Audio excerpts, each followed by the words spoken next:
let's cut some stuff up. I have a few items of clothing that need just a few alterations in order to wear them comfortably, beginning with the dress. I made this dress a couple years ago with some thrifted fabric, and for some reason I thought a train was a good idea. Now, I'm not as severe about trains as Edna Mode is about capes. No capes! But I do think that trains should be used in moderation, and this dress just isn't a train dress. So the plan is to remove the train and shorten it just a little bit because I did make it a little longer than I prefer dresses these days. I pinned the skirt where I wanted it to end, measured how much I would be shortening it, which was 2¼ inches, but I didn't cut that measurement because I needed to include a hem allowance, which was to be 1/2 inch turned under 2 times, a total of 1 inch. So instead of cutting off 2¼ inches, I cut off 1 inch less than that, 1¼ inch. Then I flipped the dress inside out, or outside in if you prefer, and marked 1¼ inch across the hem of the front of the dress, gave it the chop, and then did the same to the back, lopping off that unnecessary and most awkward train. However, I did not cut straight across for the back, but gave it a bit of a swoop so that it was slightly longer in the back, because buttocks. I may not have much of one, and was in fact born without one, but I do have one now. I simply turned that edge under 2 times and zigzag stitched it into place, and the first project was complete. The second piece to tackle was this top I found on the thrift store clearance rack, the precise green I was hoping for, in a style that I appreciate. The only issue was the fit. But for $1.50, I considered it worth my time to modify. The goal was to take in the sides and sleeves and shorten it. I slipped the top on inside out and pinned where I wanted to take it in. Pinning things on myself is a pain, but it does help to get a more accurate fit. Removing a stretchy top without all the pins flying off, though, that's a challenge. Did it occur to me that I could simply unbutton the buttons and avoid this difficulty? Just now. It occurred to me just now. Next, here we have this top. I'm just going to shorten it. I want this button to be the last button instead of this one, so I'm going to cut it off right there. And then just flip it up and stitch it.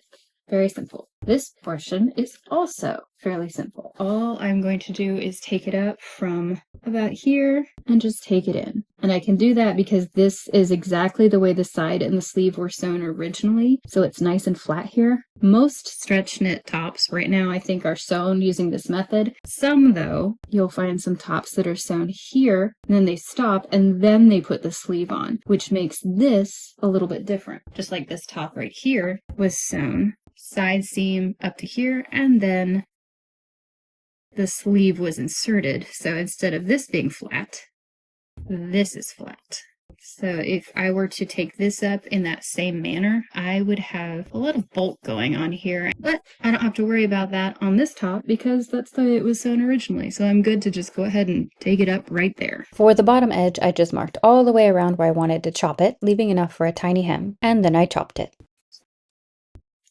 No going back now. Whenever I make a cut in fabric and I know there's no turning back, I always have the point of no return playing in my head. No going back now. Now I'm going to go ahead and do this, but what I'm going to do is just baste it and then give it a try on and make sure I like how it fits.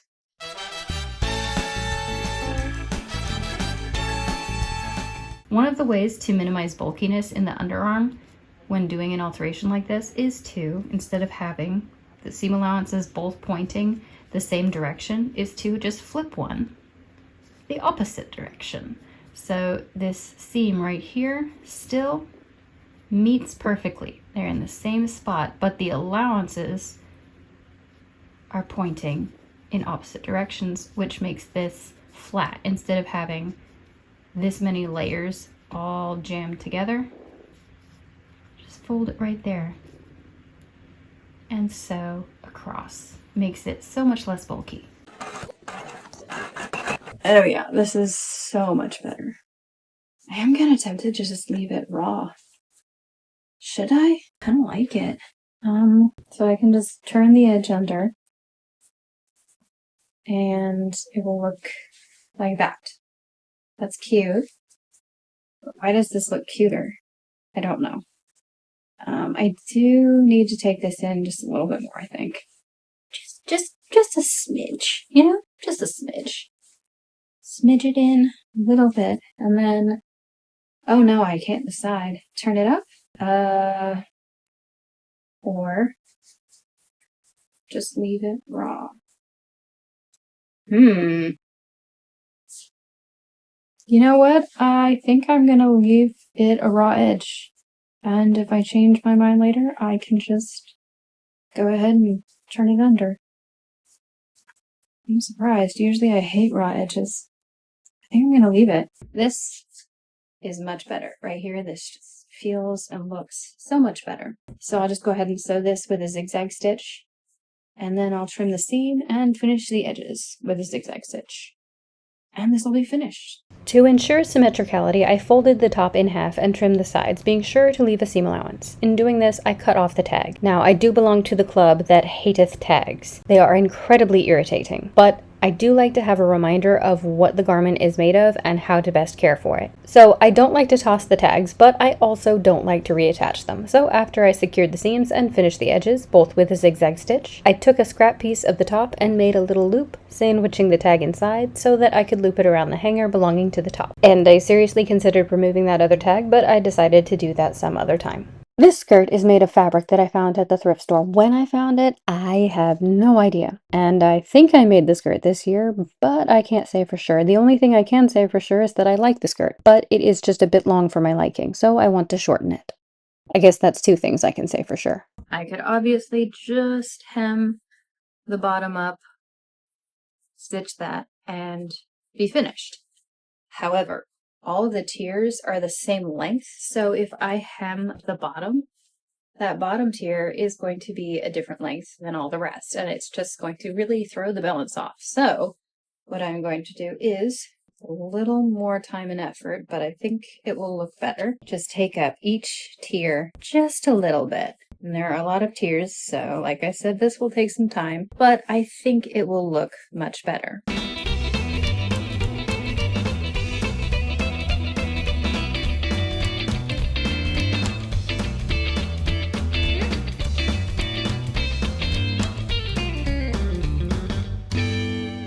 I'm only on the second tier, and I am seriously rethinking this decision.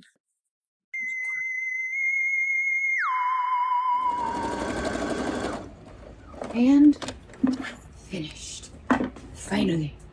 I think that's better. It's a very slight difference. I think it was about an inch, close to an inch, maybe 3/4 of an inch. But that's all it really needed. I think this is better. Before I put it on the finished pile, though, I have a question for you. I just want your opinion. Don't let me influence you. I just want your honest opinion. This is a little bit basic, I feel like. It needs a little something more. I have this lace and I was considering putting it on each tier, but I don't know if that's too much, if it looks good or if it looks absolutely terrible. I don't know. It really changes the vibe, but I don't know if it's a good change or a bad change. It just feels so basic to me. I want to kind of upgrade the skirt a little bit. Zhuzh it up, I think is the term. Should I zhuzh or should I not zhuzh? I don't know. Or maybe the lace is totally wrong. Maybe I should do something else. But I don't think I have anything else. Is this too much? Just tell me. Would this look good or no? What do you think?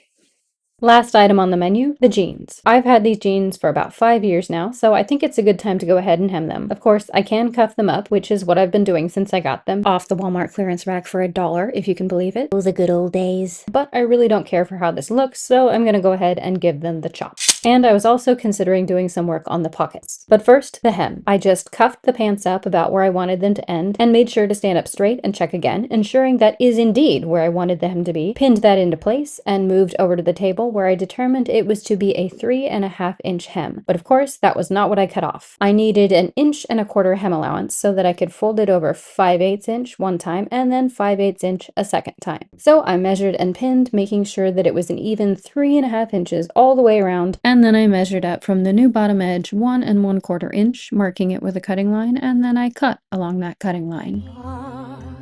I folded the hem over 5/8 inch with the assistance of the iron and then folded it over 5/8 inch again and pinned it into place all the way around. Some things to take into account when hemming jeans are types of thread and needles. You can absolutely use regular sewing thread if you wish, But if you want it to look very similar to how it looked originally, then extra strong thread is the way to go. Denim fabric is often thicker than what your standard sewing needle can handle, so using a needle size 90 or 100 is extremely helpful. Also, I like to increase my stitch length to a 3.5 for hemming jeans, but this is all up to you. It's mostly about how it looks. Except the needle size, that's more of a safety issue really. Also regarding looks, I like to stitch on the outside. The bottom thread looks just a bit different from the top thread, so I prefer to do it this way. Again, up to you, but I did sacrifice one of my pant legs by stitching it on the inside so you could see the difference. I'm such a good person. And with that, the jeans were hemmed, but there was still one more alteration I wanted to do on the jeans. I posted a video of how to add pockets to a dress, and someone commented that I should make a tutorial on how to extend jeans pockets. Well, I thought that was a brilliant idea, so here we go. Now, these pockets aren't incredibly shallow as ladies' jeans pockets go, but I wouldn't mind it if they were longer, and these are the only jeans with pockets that I own, so this is our lot. I started by exploring my scrap bin to discover a piece of cotton that would be suitable for pocket extensions. Next, I adjusted the edge of the pocket to be a straighter line, slanted but no longer curved because it's easier to work with a straight edge. That's my personal opinion. Then I unpicked the seams about a ½ inch on each side of the pocket. From the scrap fabric, I cut a squarish piece with a slant at the top, which, when matched up with the new slant on the pocket, it would form a lovely long rectangle. I pinned one of the slanted squares to one side of the pocket, stitched it straight across, and did the same thing to the other side of the pocket. Now, if you do this, you don't have to finish the edges, but I decided to do so and in a dark color and to stitch it together with red thread so you can better see what I am doing. I'm just going to sew all along the edges, closing it up, but I'm just going to stitch and backstitch over the original stitching to keep it from coming out, and then I'm going to pivot at this point and go down, around, and then right here when I finish it off, I'm also going to pivot a little bit and then go over the original stitching, backstitch, so that it doesn't come out.